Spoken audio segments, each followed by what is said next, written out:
Aloha kako I komo mai to White Shadow Spiritual Advising, o Bria ko'ui noa. And today I'm going to be talking about my advice on pulling your own tarot and oracle cards.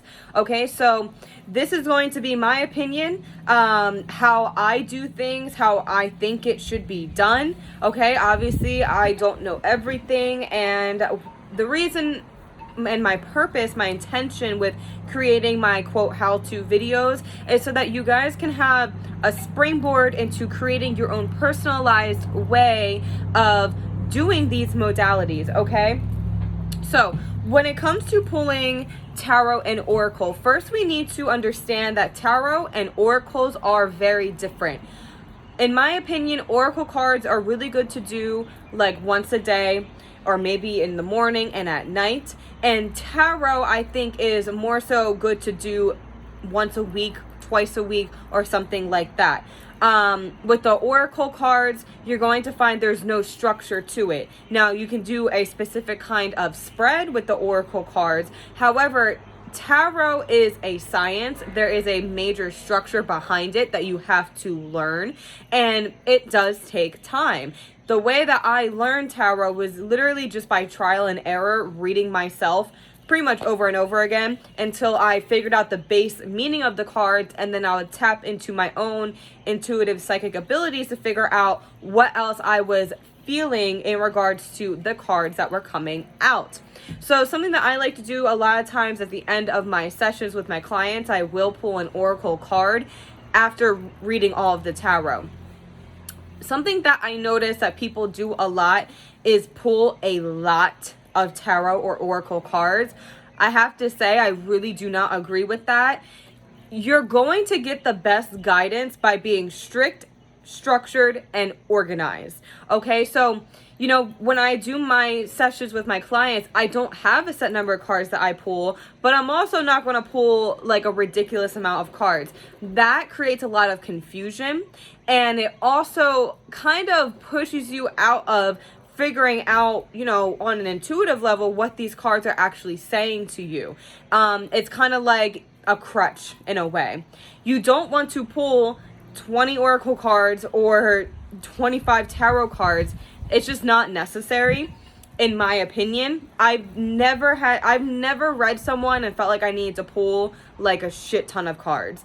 There's a balance to it, and I think that you get a lot more sufficient and efficient messages and guidance when you are strict and structured, especially when reading yourself. Now, the number one most important thing when it comes to reading yourself, especially to the tarot, because as I'm sure a lot of you know, the tarot can be, a little bit harsh. It can give you a good slap in the face, and something that a lot of people do is they shuffle the cards, shuffle. Oh, the card comes out. Oh, it's the Tower. Let me put it back and act like that didn't come out. Absolutely not. You cannot do that. I definitely got stuck in that phase, you know, for a little bit, and what I've learned is to push yourself and even sometimes force yourself to put that damn card down on the table, because even if you try and put it back, you're going to, you know, a few days later something's going to happen and you're going to be like, damn, I got that Tower card and I tried to ignore it. The thing about tarot is that if you get the Tower card or the Devil or the Seven of Swords or whatever, it may be intimidating to see it. But what's amazing about tarot is that it provides solutions. And so there's no reason to be scared of the cards, because if you get the Death card, if you get the Devil card, the following cards after that should be telling you how to handle it, how to heal from it, and how to take positive action into the direction of your highest good in regards to what those more harsh or challenging cards are saying to you. Now, some readers don't even pull cards for themselves. And I know for a lot of you, you might not, most of you probably don't do readings for other people. So I'm really trying to focus from that perspective. When it comes to tarot, I would say a good structure, what to do is take a day out of your week, maybe 2 days, and do a good lengthy reading. Take a good 30-45 minutes of your day in the morning or whatever. Pull 7 cards, pull 10 cards or whatever, and really dive into it. And don't just pay attention to what each card means. Pay attention to the overall energy that is being shown to you through the tarot. The tarot will always tell a story, and there will always be like a blanket statement or an overall energy that you can sense from the cards that you have pulled from yourself. And then give it time to reveal in your physical life. Give it time for yourself to digest. If you pull 7 cards for yourself on Monday and then Tuesday you're back at it, and then you're doing it again on Thursday, in my opinion, I think that's too much. And you will find that either repeating messages start coming out, you get very confused about the messages that are coming out within your cards, or your spirit guides are going to be like, what in the actual hell are you doing? This is not necessary. You do have to be strict and structured, especially with yourself. Even with my clients, I usually don't let people, when they say to me like, oh, when can I come back for another reading? I tell them to wait at least 2.5 weeks. And if they try to book something sooner, I will tell them no. You know, that goes into my, obviously this is my personal perspective, but it's just too soon. Okay, you need to allow the guidance that you receive specifically from the tarot to play out for you. Now, oracle cards, I would say that they can be less personal because there's already, like, if you get, for example, I just did the daily oracle for today on my Instagram page, White Shadow Spiritual Advising, and the Shapeshifter oracle came out. So there's already a message that the author of that oracle has written in it. So when it comes to the tarot, there's so much that you can build off of and really get that personalized message for yourself. Whereas the oracle cards, that's why they're not going to be as harsh or hard hitting, because there's already like a meaning to it that pretty much you have to go by. And you can branch off it a little bit, but definitely not nearly as close as you can with the tarot. So the oracle cards, I do encourage people that want to be more in tune with their spirit team on the other side, their creator, their higher self, whatever. I think it's really great to get a good oracle deck to pull for yourself 1 card every morning to start your day. What is my day supposed to be like? Now, when it comes to tarot, you could do that with like 1 card a day. What is the energy for my day? I do that on my White Shadows page. You know, Monday I got the Star card. Okay, I'm being told I'm on the right path. Tuesday, I got the 3 of Swords. Okay, I know I have a lot of healing to do. I should work on that on this day. But if you're doing full-on spreads every day or too many times, you're going to find that you get very confused, and then you're going to be like, what is actually going on? You don't want to trick yourself. And you have to understand that these things are tools, okay? They're not the answer. They are the bridge. Kind of, okay? They are, you know, when you cut your vegetables, you use a knife, right? Use a knife to get the vegetables cut, but you're the one actually cutting it, right? So you have to always keep in mind that you are the conductor, you are the magician, and you are that vessel, that you are that telephone to the other side when it comes to the guidance that you're receiving or feeling for yourself. And the tarot is simply a physical manifestation of that. It is a tool to help you to be more sure about the guidance that you are receiving. Tarot is a lot of confirmation. Okay, so I want you guys to really be and get into the practice of, when you pull your cards, put down that card. Do not allow yourself to put the card back in the deck. That is the main thing. You also want to be in a space of observation and acceptance. You do not want to go to your tarot cards full of anxiety or worry, because that will affect the kind of cards that will come out for you.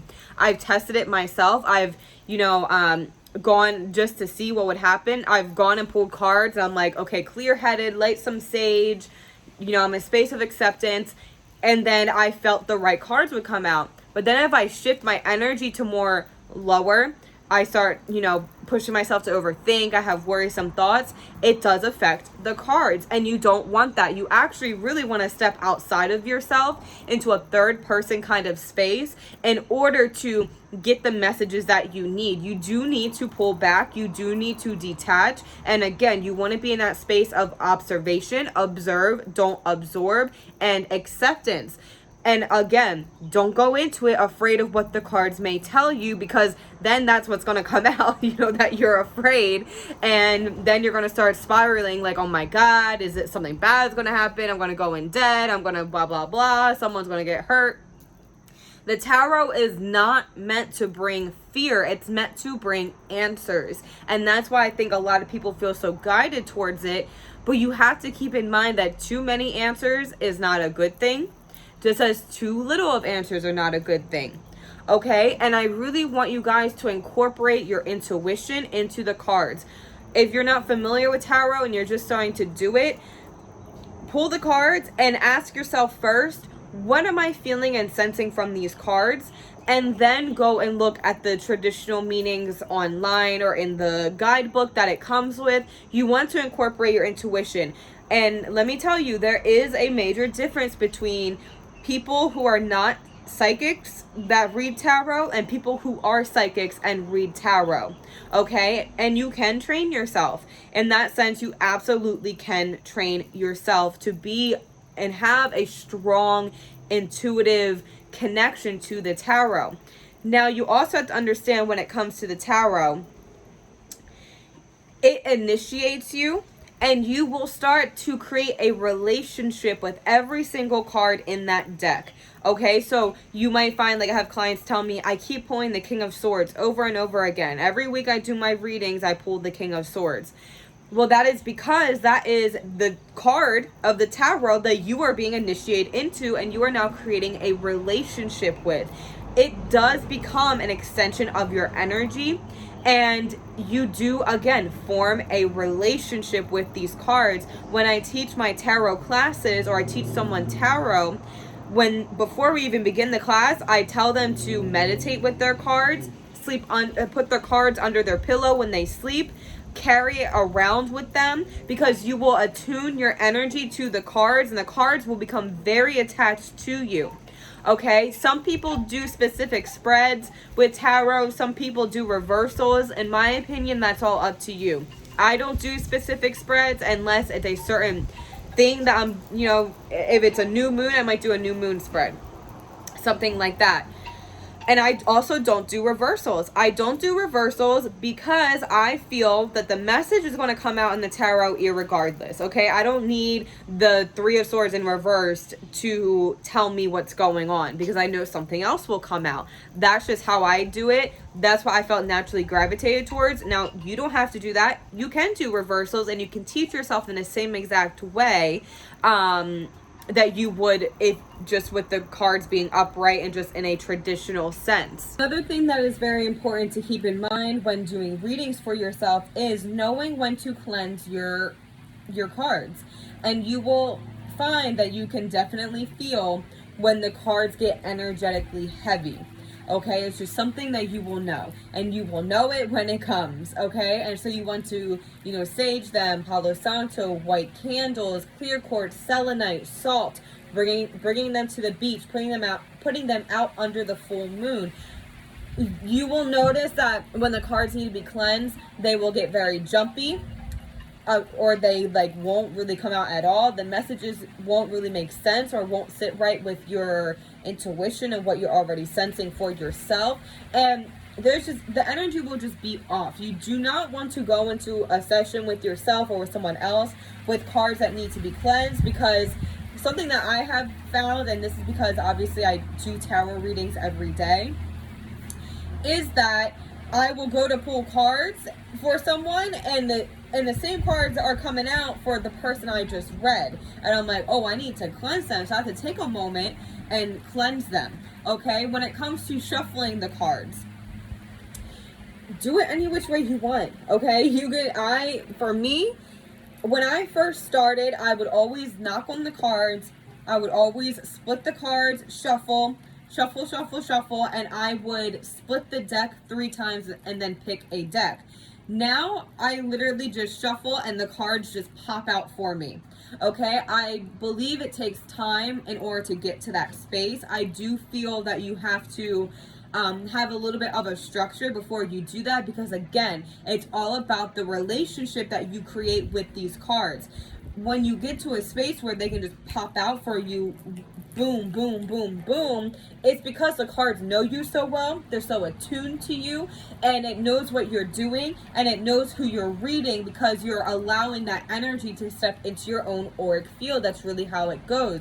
Now, with reading yourself, you want to be in an open space, an open mind, and always keep in mind that not everything that comes out in the tarot is going to make complete sense in that moment. You may find that the reading you do on March 10th plays out all the way until June 30th. Okay, that happens very frequently, which is why you do not want to go overboard with how many times you pull cards for yourself. Okay, so I think I'm going to leave that there. I'll probably make more videos like this, but I just wanted to get out what I'm feeling right now. I hope you all have a beautiful day and good luck with your tarot journey.